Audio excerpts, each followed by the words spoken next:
समंदरी तूफान असना कराची से 115 किलोमीटर दूर मौजूद तूफान की ज़ेर असर शहर में सुबह सवेरे मूसलाधार बारिश। समंदरी लहरें बुलंद होने पर पुलिस ने शहरियों को सी व्यू जाने से रोक दिया।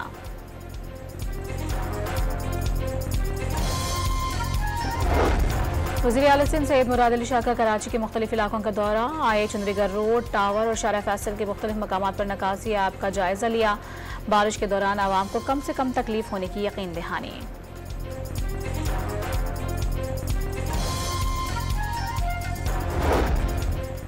हैदराबाद समेत सिंध के मुख्तलिफ शहरों में 5 रोज से बारिश का सिलसिला जारी। बदीन और सजावल में बारिश के बाद सैलाबी सूरत हाल। तूफान के खतरे पर माहीगीरों ने कश्तियां साहिल पर लगा दी।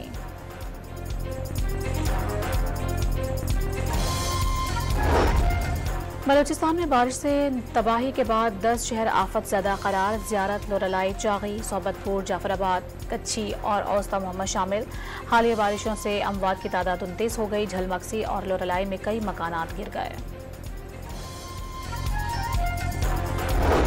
तहरीक इंसाफ से क़ुर्बतें बढ़ाने वाले मौलाना फजलुर रहमान को मनाने की कोशिशें। सदर आसिफ अली जरदारी के बाद वज़ीर आज़म शहबाज शरीफ भी विफाकी वज़रा के हमरा साबिक़ इत्तेहादी से मिलने उनके घर पहुँच गए। मुल्क की मजमूई सियासी सूरत हाल पर तबादला ख्याल।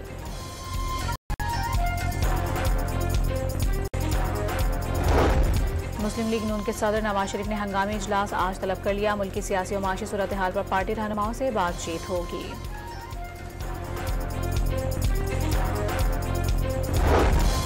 बानी तहरीक इंसाफ का पार्टी में लड़ाई खत्म न होने का एतराफ़। इस्लामाबाद जलसा मुलतवी करने पर कारकुनों में गुस्सा है, बुरा भला कह रहे हैं।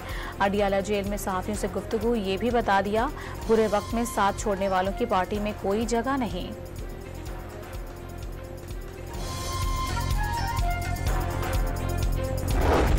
पंजाब हुकूमत ने वज़ीर आला खैबर पख्तूनख्वा के दौरा फैसलाबाद में सिक्योरिटी फराहम न करने का दावा मुस्तरद कर दिया। अल-यमीन गंडापुर का दौरा ज़ाती होने के बावजूद सिक्योरिटी दी गई।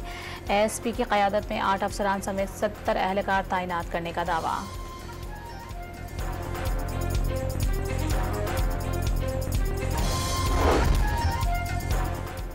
मुल्क में मंकी पॉक्स का तीसरा केस सामने आ गया। पेशावर एयरपोर्ट पर बैरून मुल्क से आने वाले शहरी में मर्ज की तस्दीक हो गई।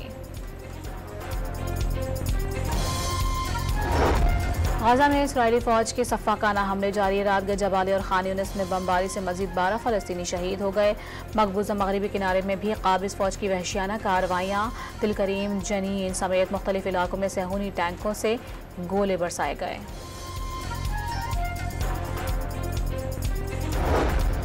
और ब्राज़ील ने एलन मस्क के सोशल मीडिया प्लेटफॉर्म एक्स पर पाबंदी लगा दी। फेक न्यूज़ फैलाने पर मुल्क भर में एक्स की सर्विसेज मुकम्मल तौर पर बंद की जाए। ब्राज़ील की सुप्रीम कोर्ट ने हुक्म जारी कर दिया।